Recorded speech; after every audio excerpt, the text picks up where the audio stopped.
Viewers welcome back in our programme. ਅਸੀਂ ਆਪਣੇ ਸਾਰੇ ਦਰਸ਼ਕਾਂ ਦਾ ਬਹੁਤ-ਬਹੁਤ ਸ਼ੁਕਰੀਆ ਅਦਾ ਕਰ ਰਹੇ ਹਾਂ ਕਿ ਤੁਸੀਂ ਸਾਨੂੰ ਵੱਖਰੀਆਂ ਥਾਵਾਂ ਤੋਂ ਜਾਣੀ ਕਿ ਹੋਲ ਦ ਵਰਲਡ ਤੁਸੀਂ ਸਾਨੂੰ ਆਪਣੀਆਂ ਲਿਖਤਾਂ ਭੇਜ ਰਹੇ ਹੋ, ਆਪਣੀ ਰਾਏ ਤੇ ਸੁਝਾਅ ਭੇਜ ਰਹੇ ਹੋ। ਅਸੀਂ ਹੁਣ ਇਸ ਸੈਗਮੈਂਟ ਵਿੱਚ ਸਾਂਝੇ ਕਰਨ ਜਾ ਰਹੇ ਹਾਂ। ਜੀ ਡਾਕਟਰ ਸਾਹਿਬ, ਜੋ ਸਾਡੇ ਕੋਲ ਈਮੇਲ ਆਈ ਹੈ ਤੁਸੀਂ ਸਾਡੇ ਦਰਸ਼ਕਾਂ ਨਾਲ ਸਾਂਝ ਪਾ ਦਿਓ। ਇਹ ਸਾਨੂੰ ਦਸੰਬਰ ਦੇ ਮਹੀਨੇ ਦੀ ਇਹ ਲਿਖਤ ਹੈ। ਮੈਂ ਥੋੜਾ ਕਿਉਂਕਿ ਬੈਕਲੌਗ ਹੈਗਾ ਜੀ।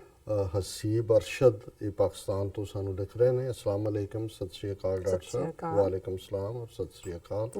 I have been watching your program from a year and I really like your program. You have a keen eye on every point regarding Hindus and know very well all about their nature.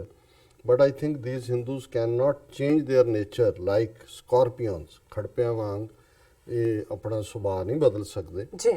There was a lie on which you spoke a couple of times and also from inside their country. एक झूठ बारे तुसी पहला भी पर्दाफाश कीता है और उन्होंने मुल्क चो भी ये चैलेंज होया है। That was a surgical strike कि जी इन्होंने surgical strike कीते 6 कीते। But now they are making a movie उड़ी on it कि इस एक फिल्म बना रहे हैं जिसका नाम उड़ी है and trying to make it very beautiful and sugar coated lie। बड़ा खंड लपेट के इस झूठ से विच there and the people which believe on such nonsense will think of it as a truth, as this will urge an anger and hate in their hearts about Pakistan, and Kartarpur corridor can be in danger. May Allah bless us. Please try to educate people on this. So many love and best wishes from Pakistan, and congratulations on Kartarpur Sahib corridor to whole Sikh nation. Haseeb Arshad जी। हसीब अरशद जी बहुत बहुत शुक्रिया और गुस्ताखी माफ, मैं काफ़ी late ਤੁਹਾਡੀ email ਹੋ ਗਿਆ ਜੀ। ਇਹ ਇਹਨਾਂ ਨੇ ਜੇ ਉੜੀ ਫਿਲਮ ਬਣਾ ਰਹੇ ਨੇ ਝੂਠ ਵੇਚਣ ਦੇ ਲਈ। ਫਿਲਮ ਇੰਡਸਟਰੀ ਨੇ ਜਿੰਨਾ ਹਿੰਦੂ ਨੈਸ਼ਨਲਿਜ਼ਮ ਪੈਦਾ ਕੀਤਾ 70 ਸਾਲ 'ਚ, ਇਹਨਾਂ ਦੀ ਹੋਰ ਕੋਈ ਸਰਕਾਰੀ ਮਸ਼ੀਨਰੀ ਸ਼ਾਇਦ ਇੰਨੀ ਕਾਮਯਾਬ ਨਹੀਂ ਰਹੀ। ਔਰ ਅਸੀਂ ਦੇਖਦੇ ਹਾਂ ਕਿ ਉਹ ਫਿਲਮ ਬਾਰਡਰ ਵਰਗੀ ਫਿਲਮ ਹੋਏ, ਉਸ ਤੋਂ ਪਹਿਲਾਂ ਵੀ ਹੁਣ ਮੈਂ ਤਾਂ ਦੇਖਦਾ ਨਹੀਂ ਹੈ ਪਰ ਬਹੁਤ ਸਾਰੀਆਂ ਐਸੀਆਂ ਜਿਹਦੇ 'ਚ ਪਾਕਿਸਤਾਨੀਆਂ ਨੂੰ ਵਿਲਨ ਦਿਖਾਉਣ ਦੀ ਕੋਸ਼ਿਸ਼, ਆਪਣੇ ਆਪ ਨੂੰ ਬੜਾ ਜਿਹੜਾ ਆ ਉਹ ਇੱਕ ਚੰਗੇ ਰੰਗ 'ਚ ਪੇਸ਼ ਕਰਨ ਦੀ ਲਾਈਨ। ਔਰ ਇਹਨਾਂ ਫਿਲਮਾਂ 'ਚ ਖਾਸ ਤੌਰ 'ਤੇ ਹੀਰੋ ਕਿਸੇ ਪੰਜਾਬੀ ਸਿੱਖ ਮੁੰਡਿਆਂ ਨੂੰ, ਭਾਵੇਂ ਉਹ ਸਿਰਮੁੰਨੇ ਹੀ ਹੁੰਦੇ ਨੇ, ਉਹਨਾਂ ਨੂੰ ਬਣਾਇਆ ਹੁੰਦਾ ਔਰ ਇਹ ਦੱਸਣ ਦੇ ਲਈ ਔਰ ਇਸ ਦੇ ਲਈ ਤਾਂ ਕਿ ਸਿੱਖਾਂ ਮੁਸਲਮਾਨਾਂ ਦੇ ਵਿੱਚ ਜਿਹੜੀ ਆ ਹੌਸਟਿਲਿਟੀ ਹੋਏ। ਔਰ ਮੈਨੂੰ ਯਾਦ ਹੈ ਮੇਰੇ ਇੱਕ ਪਾਕਿਸਤਾਨੀ ਮਿੱਤਰ ਮੈਨੂੰ ਦੱਸ ਰਹੇ ਸੀ ਕਿ ਜਦੋਂ ਬਾਰਡਰ ਫਿਲਮ ਆਈ ਸਾਹਮਣੇ ਔਰ ਉਸ ਤੋਂ ਬਾਅਦ ਪਾਕਿਸਤਾਨ ਦੇ ਵਿੱਚ ਵੀ ਕੁਛ ਨੇ ਜਿਹੜਾ ਇੱਕ ਬਦਲਾ ਭਾਵਨਾ ਦੇ ਤਹਿਤ ਇੱਕ ਡਰਾਫਟ ਬਣਾ ਜਿਹੜਾ ਉਸ ਦਾ ਜਿਹੜਾ ਇੱਕ ਸਕ੍ਰਿਪਟ ਲਿਖੀ ਔਰ ਉਹ ਵੀ ਸ਼ੂਟ ਕਰਨ ਜਾ ਰਹੇ ਸੀ, ਕਿਉਂਕਿ ਉਹਦੇ 'ਚ ਹਮੇਸ਼ਾ ਇਹ ਦਿਖਾਉਣਗੇ ਕਿ ਜੀ ਇੱਕ ਪੰਜਾਬੀ ਸਿੱਖ ਲੜਕਾ ਹੈ ਤੇ ਮੁਸਲਮਾਨ ਲੜਕੀ ਹੈ ਜਿਹੜੀ ਚਲੀ ਗਈ ਉਹਦੇ ਪਿੱਛੇ ਗਿਆ ਔਰ ਦੂਸਰਾ ਤੀਸਰਾ। ਉਹਨਾਂ ਨੇ ਉਹਦੇ ਆਪੋਜ਼ਿਟ ਜਿਹੜਾ ਇਸ ਕਿਸਮ ਦਾ ਪਲਾਟ ਸੀ ਔਰ ਫਿਰ ਜਿਹੜੇ ਵੈਲ ਵਿਸ਼ਰ ਨੇ ਉੱਥੇ ਬੈਠੇ ਔਰ ਜਿਹੜੇ ਹਿੰਦੂ ਦੀ ਗੇਮ ਨੂੰ ਸਮਝਦੇ ਨੇ ਉਹਨਾਂ ਨੇ ਉਹਨਾਂ ਨੂੰ ਜਾ ਕੇ ਜਿਹੜੇ ਉਹਨਾਂ ਦੇ ਪ੍ਰੋਡਿਊਸਰ ਡਾਇਰੈਕਟਰ ਸੀ ਉਹਨਾਂ ਨੂੰ ਇਹ ਸਮਝਾਇਆ ਕਿ ਵੀ ਦੇਖੋ ਇਹ ਤਾਂ ਇਹਨਾਂ ਦੀ ਤੁਸੀਂ ਇਹਨਾਂ ਦੇ ਟ੍ਰੈਪ 'ਚ ਹੀ ਫਸ ਰਹੇ ਹੋ, ਕਿਉਂਕਿ ਉਹ ਚਾਹੁੰਦੇ ਨੇ ਕਿ ਸਿੱਖਾਂ ਮੁਸਲਮਾਨਾਂ ਦੇ ਵਿੱਚ ਕਦੇ ਵੀ ਗੁੱਡਵਿਲ ਨਾ ਬਣੇ। ਔਰ ਅਸੀਂ ਸਮਝਦੇ ਹਾਂ ਵੀ ਇਸ ਉੜੀ ਦੇ ਬਹਾਨੇ ਵੀ ਜਿਹੜਾ ਇਸ ਕਿਸਮ ਦਾ, ਕਿਉਂਕਿ ਜਿਹੜਾ ਇੱਕ ਚੌੜਾ ਜਿਹਾ ਬੇਟੱਬਾ ਜਿਹਾ ਇੱਕ ਜਨਰਲ ਲੈਫਟੀਨੈਂਟ ਜਨਰਲ ਕੇ ਕੀ ਸੀ ਉਹ ਸਿੱਖ ਨੂੰ ਰਣਧੀਰ ਸਿੰਘ ਕੇ ਕੀ ਨਾਂ ਉਹਦਾ, ਉਹਨੂੰ ਖੜਾ ਬਿਠਾਇਆ ਹੁੰਦਾ ਸੀ ਬਰੀਫ ਕਰਨ ਦੇ ਲਈ ਜੀ ਸਰਜੀਕਲ ਸਟ੍ਰਾਈਕ ਇੱਥੇ ਕੀਤੀ ਉੱਥੇ ਕੀਤੀ। ਮੈਂ ਸਮਝਦਾ ਵੀ ਇਹ ਕਰਤਾਰਪੁਰ ਕੋਰੀਡੋਰ ਆਪਣੇ ਆਪ 'ਚ ਸਿਰਫ ਇੱਕ ਸਾਡੀ ਇੱਕ ਗੁਰੂ ਨੇ ਸੁਣੀ ਅਰਦਾਸ ਵਾਲਾ ਪਾਰਟ ਤਾਂ ਹੈ ਹੀ ਹੈ, ਲੇਕਿਨ ਇਹਦੇ ਥੱਲੇ ਬਹੁਤ ਸਾਰੇ ਸਿੱਖਾਂ ਦੇ ਮਨਾਂ 'ਚ ਇਹ ਐਕਸਪੋਜ਼ ਵੀ ਹੋ ਰਹੇ ਨੇ ਜਿਨ੍ਹਾਂ ਨੂੰ ਪਹਿਲਾਂ ਲੱਗਦਾ ਸੀ ਵੀ ਸ਼ਾਇਦ ਇਹ ਸਿਆਸੀ ਤੌਰ ਤੇ ਦੇਸ਼ ਨੂੰ ਤੋੜਨਾ ਚਾਹੁੰਦੇ ਨੇ ਜਿਹੜੇ ਲੋਕ ਉਹਨਾਂ ਦੇ ਖਿਲਾਫ ਹੋਣ, ਪਰ ਜਦੋਂ ਹੁਣ ਮਜ਼ਹਬੀ ਮੁੱਦੇ ਦੇ ਉੱਤੇ ਵੀ ਇਹਨਾਂ ਦੀ ਇਹ ਪਹੁੰਚ ਹੈ ਤੇ ਇਹ ਬਿਲਕੁਲ ਜਿਹੜੇ ਨੇ ਐਕਸਪੋਜ਼ ਨੇ। ਸੋ ਤੁਹਾਡਾ ਬਹੁਤ ਬਹੁਤ ਸ਼ੁਕਰੀਆ ਔਰ ਤੁਹਾਨੂੰ ਵੀ ਮੁਬਾਰਕਬਾਦ ਕਰਤਾਰਪੁਰ ਲਾਂਘੇ ਜੀ। ਡਾਕਟਰ ਸਾਹਿਬ ਹੁਣ ਮੈਂ ਮੈਸੇਜ ਸਾਂਝੇ ਕਰਦੀ ਹਾਂ ਆਪਣੇ ਦਰਸ਼ਕਾਂ ਨਾਲ। ਸਾਨੂੰ ਜਿਹੜੀ ਫਤਿਹ ਦੀ ਸਾਂਝ ਪਾਈ ਹੈ ਸਾਡੇ ਸਾਰੇ ਦਰਸ਼ਕਾਂ ਨੇ, ਅਸੀਂ ਵਾਹਿਗੁਰੂ ਜੀ ਕਾ ਖਾਲਸਾ ਵਾਹਿਗੁਰੂ ਜੀ ਕੀ ਫਤਿਹ ਕਹਿੰਦੇ ਹਾਂ। ਸੈਮੀ ਉਬੇਸਾ ਲਿਖਦੇ ਨੇ,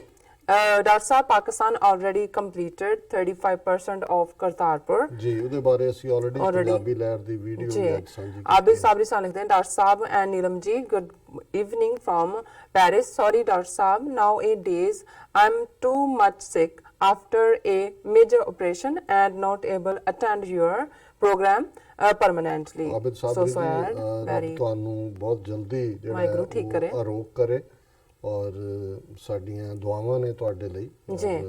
ਰੱਬ ਸੋਹਣਾ ਤੁਹਾਡੇ ਤੇ ਜਿਹੜਾ ਹੈ ਉਹ ਆਪਣਾ ਰਹਿਮ ਮਿਹਰਬਾਨੀ ਜੀ, ਕਰੇ, ਉਹਨਾਂ ਨੇ ਤੁਹਾਨੂੰ ਬਿਲਕੁਲ ਤੰਦਰੁਸਤ ਕਰੇ। ਜੀ, ਉਹਨਾਂ ਨੇ ਇਹ ਵੀ ਲਿਖਿਆ ਕਿ ਖਾਲਸਾ ਜ਼ਿੰਦਾਬਾਦ, ਪਾਕਿਸਤਾਨ ਜ਼ਿੰਦਾਬਾਦ, ਕਸ਼ਮੀਰ ਜ਼ਿੰਦਾਬਾਦ, ਜ਼ਿੰਦਾਬਾਦ। ਜ਼ਿੰਦਾਬਾਦ। ਜੀ, ਚਮਕੌਰ ਸਿੰਘ ਸਾਨੂੰ ਫਤਿਹ ਬੁਲਾਉਂਦੇ ਨੇ। ਬਾਦ ਸਿੰਘ ਲਿਖਦੇ ਨੇ ਕਿ ਜੰਗ ਹਿੰਦ ਪੰਜਾਬ ਦਾ ਅਜੇ ਵੀ ਜਾਰੀ ਹੈ। ਕੱਲ ਦੀ ਖਬਰ ਹੈ ਕਿ ਸਿੰਗਾਪੁਰ ਤੋਂ 10 ਸਾਲ ਬਾਅਦ ਆਇਆ ਸਿੱਖ ਨੌਜਵਾਨ ਇਸ ਲਈ ਗ੍ਰਿਫਤਾਰ ਕਰ ਲਿਆ ਕਿਉਂਕਿ ਉਹ 2020 ਦੀ ਗੱਲ ਕਰਦਾ ਸੀ। ਆਜ਼ਾਦੀ ਹੀ ਹੱਲ ਹੈ। ਬਾਦ ਸਿੰਘ ਜੀ, ਤੁਸੀਂ ਬਿਲਕੁਲ ਠੀਕ ਕਿਹਾ। ਇਹ ਜਿਹੜੀ ਹੈ ਹਰਾਸਮੈਂਟ ਚੱਲ ਰਹੀ ਹੈ, ਲੁਧਿਆਣੇ ਦੀ ਇੱਕ ਮਸਜਿਦ ਤੋਂ ਇੱਕ ਮੁਸਲਮਾਨ ਨੂੰ ਚੁੱਕਿਆ ਹੈ ਕਿ ਜੀ ਇਹ ਯੂਪੀ 'ਚ ਜਿਹੜਾ ਹੈ ਔਰ ਇਹ ਟੈਰਰ ਮੋਡਿਊਲ ਦੇ ਨਾਲ ਜੁੜਿਆ ਹੋਇਆ, ਕਿਉਂਕਿ ਜਿਉਂ-ਜਿਉਂ 26 ਜਨਵਰੀ ਆ ਰਹੀ ਹੈ ਇਹਨਾਂ ਨੇ ਆਉਣ ਵਾਲੇ ਦਿਨਾਂ 'ਚ ਹੋਰ ਵੀ ਨੌਜਵਾਨ ਚੁੱਕਣੇ ਨੇ ਔਰ ਇਸ ਕਿਸਮ ਦੀਆਂ ਕਹਾਣੀਆਂ ਬਣਾਉਣੀਆਂ। ਜੀ, ਸਾਕਿਰ ਆਬਾਸੀ ਸਾਨੂੰ ਲਿਖਦੇ ਨੇ ਡਾਕਟਰ ਸਾਹਿਬ ਪਲੀਜ਼। ਤੁਸੀਂ ਚਮਕੌਰ ਸਿੰਘ ਵਰਾਂ ਦੀ ਗੱਲ ਕੱਢ ਦਿੱਤੀ ਕਿ ਬਾਪੂ ਜੀ 5 ਵਾਰੀ ਜਕਾਰੇ ਬੋਲਦੇ ਆ, ਖਾਲਿਸਤਾਨ ਜ਼ਿੰਦਾਬਾਦ, ਜ਼ਿੰਦਾਬਾਦ,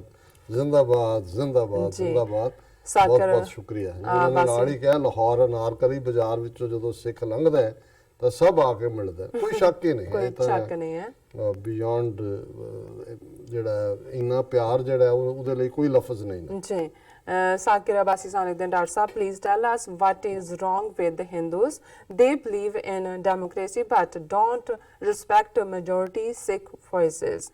ਚਮਕੌਰ ਸਿੰਘ ਸਾਨੂੰ ਲਿਖਦੇ ਨੇ ਮੇਰਾ ਬਸ ਚੱਲਦਾ ਆਪਣਾ ਚੈਨਲ ਘਰ ਘਰ ਚਲਾਉਂਦਾ। ਵੈਸੇ ਜਿੱਥੇ ਵੀ ਜਾਣਾ ਕਿਸੇ ਨੂੰ ਵੀ ਮਿਲਦੇ ਆ ਤਾਂ ਟੀਵੀ 84 ਬਾਰੇ ਦੱਸਣਾ ਹੀ ਦੱਸਣਾ ਹੈ। ਤਾਂ thank you so much Chamkaur Singh ji. ਜੀ, ਬਾਦ ਸਿੰਘ ਸਾਨੂੰ ਲਿਖਦੇ ਨੇ passport issue should be taken care by Pakistan government. BJP and Captain are just making it an issue to act as hurdles in the way of Kartarpur corridor. ਬਿਲਕੁਲ ਠੀਕ ਹੈ ਬਾਦ ਸਿੰਘ ਜੀ। ਜਿਨ੍ਹਾਂ ਦੀ ਧਰਤੀ ਤੇ ਹੈ ਉਹ ਕਹਿੰਦੇ ਨੇ ਆ ਜਾਓ, ਕੋਈ ਮਾੜੀ ਮੋਟੀ ਸ਼ਨਾਖਤ ਜਿਹੜੀ ਹੈ ਤੁਸੀਂ ਉਹ ਆਧਾਰ ਕਾਰਡ ਹੈ ਜਾਂ ਦੋਈ ਹੈ, ਇਹ ਕੋਈ ਸ਼ੱਕ ਨਹੀਂ ਹੈ। ਇਹਨਾਂ ਨੇ ਅਜੇ ਤਾਂ ਹੋਰ ਵੀ ਕਈ ਕੁਝ ਵਿੱਚੋਂ ਰੁਕਾਵਟ ਵਾਲਾ ਖੜਾ ਕਰਨਾ ਹੈ। ਜੀ, ਐਮਨ ਫੈਨ ਸਾਨੂੰ ਲਿਖਦੇ ਨੇ doctor Sahib I'm your fan but can you please also make video in Urdu and Hindi for larger audience? ਦੇਖੋ ਉਰਦੂ ਹਿੰਦੀ ਤਾਂ ਸ਼ਾਇਦ ਹੁਣ ਵਕਤ ਵੀ ਉਨਾ ਕੀ ਹੈ, ਹਾਲਾਂ ਇੰਗਲਿਸ਼ ਬਾਰੇ ਅਸੀਂ ਜ਼ਰੂਰ ਸੋਚਦੇ ਹਾਂ ਵੀ ਕੋਈ ਨਾ ਕੋਈ ਇਸ ਦੇ ਉੱਤੇ ਬਰੀਫ ਗੱਲਬਾਤ। ਜੀ, ਗਿਆਨ ਨਾਗਰਾ ਸਾਨੂੰ ਲਿਖਦੇ ਨੇ I don't know what to say but all I can say Dr. Saab ji always spoke the truth and tried to educate Sikhs. Wake up Khalsa ji and claim your territory. Sorry. Nagra ਜੀ ਬਹੁਤ ਬਹੁਤ ਸ਼ੁਕਰੀਆ। ਤੁਹਾਡੀਆਂ ਇਹ ਜਿਹੜੀਆਂ positive ਗੱਲਾਂ ਨੇ ਸਾਨੂੰ ਹੌਸਲਾ ਦਿੰਦੀਆਂ ਨੇ ਔਰ ਤਾਕਤ ਭਰਾਵਾਂ ਨਾਲ ਹੀ ਹੁੰਦੀ ਹੈ। ਭਰਾ ਭੈਣਾਂ ਨਾਲ ਖਲੋਤੇ ਨੇ ਰੱਬ ਦੇ ਨਾਲ, ਜਿਹੜਾ ਅਲਟੀਮੇਟਲੀ ਕੌਮ ਨੂੰ ਗੁਰੂ ਨੇ ਬੇਘਰੇ ਨਹੀਂ ਰਹਿਣ ਦੇਣਾ ਔਰ ਬਹੁਤ ਜਲਦੀ ਸਤਿਗੁਰੂ ਨੇ ਚਾਹਿਆ ਤੇ ਸਾਡਾ ਆਪਣਾ ਦਰਿਆਏ ਜਮਨਾ ਤੋਂ ਵਾਘਾ ਤੱਕ ਇੰਡੀਪੈਂਡੈਂਟ ਸੋਵਰਨ ਮੁਲਕ ਖਾਲਿਸਤਾਨ ਜਿਹੜਾ ਹੈ ਉਹ ਹੋਣਾ ਚਾਹੀਦਾ। ਜੀ, ਮੋ ਨਾਵਸਾ ਲਿਖਦੇ ਨੇ since I discovered this program I haven't missed a single episode. The information, knowledge and analysis is number one. I hope and pray many more people watch this. All viewers please share and promote. Thank you so much. ਮੋਨਵ ਜੀ ਬਹੁਤ ਬਹੁਤ ਸ਼ੁਕਰੀਆ। ਅਸੀਂ ਤੁਹਾਡੇ ਨਾਲ ਲਫ਼ਜ਼ਾਂ ਦੇ ਜਿਹੜੇ ਹੈ ਉਹ ਕਦਰਦਾਨ ਹੈ ਜੀ, ਕਿਉਂਕਿ ਅਸੀਂ ਸਮਝਦੇ ਹਾਂ ਵੀ ਜੇ ਸੱਚ ਹੱਕ ਇਨਸਾਫ ਦਾ ਮੈਸੇਜ ਪਹੁੰਚ ਰਿਹਾ ਹੈ ਔਰ ਸਾਡੇ ਵੀਰਾਂ ਨੂੰ ਭੈਣਾਂ ਨੂੰ ਚੰਗਾ ਲੱਗਦਾ ਹੈ ਤੇ ਜ਼ਰੂਰ ਅਸੀਂ ਕੁਝ ਚੰਗਾ ਕਰ ਰਹੇ ਹਾਂ। ਜੀ, ਸਾਕਿਰ ਬਾਸੀ ਸਾਨੂੰ ਲਿਖਦੇ ਨੇ what's your opinion on Indian government not pushing Jagdish Titler and maybe releasing Sajjan Kumar soon? ਦੇਖੋ ਇਹਨਾਂ ਨੇ ਤਾਂ ਇਹ ਡਰਾਮੇਬਾਜ਼ੀ ਕਰਨੀ ਹੈ। ਇਲੈਕਸ਼ਨਾਂ ਨੂੰ 3 ਮਹੀਨੇ ਰਹਿ ਗਏ ਨੇ। ਸੁਪਰੀਮ ਕੋਰਟ 'ਚ ਸੱਜਣ ਕੁਮਾਰ ਨੇ ਅਪੀਲ ਪਾਈ ਹੋਈ ਹੈ। ਟਾਈਟਲਰ ਨੂੰ ਫਰੰਟ ਸੀਟ ਤੇ ਬਿਠਾਇਆ ਕਾਂਗਰਸ ਨੇ ਲਿਆ ਕੇ ਜੀ। ਸੋ ਉਹਨਾਂ ਨੂੰ ਜਿਹੜਾ ਉਹ ਉਹਨਾਂ ਦਾ ਵੋਟ ਕੈਚਰ ਹੈ ਉਹਨਾਂ ਦੇ ਲਈ। ਸੋ ਮੈਨੂੰ ਨਹੀਂ ਲੱਗਦਾ ਕਿ ਕੋਈ ਵੀ ਇਹਨਾਂ ਦੀ ਕੋਈ ਦਿਲਚਸਪੀ ਹੈ। ਇਹ ਤਾਂ ਗੇਮਾਂ ਖੇਡ ਰਹੇ ਨੇ ਜੀ। Surinder Singh and MIQ the ID ਤੋਂ ਸਾਨੂੰ ਬੈਸਟ ਵਿਸ਼ੇਸ ਭੇਜਦੇ ਨੇ ਤੁਹਾਨੂੰ ਤੇ ਟੀਵੀ 84 ਤਾਰਕ ਹੁਸੈਨ ਜੀ ਲਿਖਦੇ ਨੇ ਵੀ what about weather in your city very cold. ਕੋਈ ਸ਼ੱਕ ਨਹੀਂ ਕਿ ਸਾਰੇ ਯੂਰਪ ਦੇ ਵਿੱਚ ਵੀ ਠੰਡੀ ਵੇਵ ਚੱਲ ਰਹੀ ਹੈ, ਉਧਰਲੇ ਸਾਡੇ ਪੰਜਾਬ ਦੇ ਵਿੱਚ ਵੀ ਚੱਲ ਰਹੀ ਹੈ, ਇੱਥੇ ਵੀ ਅੱਜ ਰਿਲੇਟਿਵਲੀ 20s ਦੇ ਵਿੱਚ ਹੈ ਟੈਂਪਰੇਚਰ ਜੀ ਔਰ ਆਉਣ ਵਾਲੇ ਦਿਨਾਂ ਵਿੱਚ ਵੀ ਇਦਾਂ ਹੀ ਠੰਡ ਹੋਏਗੀ। ਅੱਗੋਂ ਜਦੋਂ ਜ਼ਿਆਦਾ ਠੰਡ ਹੋਣੀ ਹੈ ਮੈਂ ਕੈਲੀਫੋਰਨੀਆ ਚਲੇ ਜਾਣਾ 3-4 ਦਿਨ ਲਈ। ਵਿਲ ਮਿਸ ਯੂ ਡਾਕਟਰ ਸਾਹਿਬ। ਗਿਆਨ ਨਾਗਰਾ ਜੀ ਸਾਨੂੰ ਲਿਖਦੇ ਨੇ we should be proud of Pakistan government and be thankful to Imran Khan.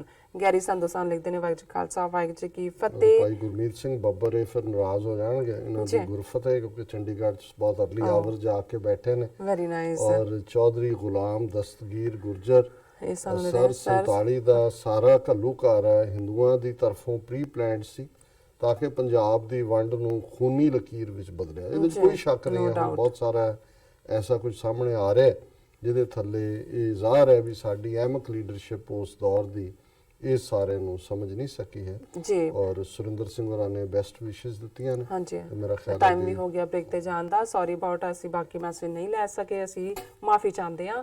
Viewers ਦੱਸਾਂ ਇਸ ਤਰ੍ਹਾਂ ਬਣੇ ਰਹਿਣਾ, ਮਿਲਦੇ ਹਾਂ ਛੋਟੇ ਜਿਹੇ ਬ੍ਰੇਕ ਤੋਂ ਬਾਅਦ।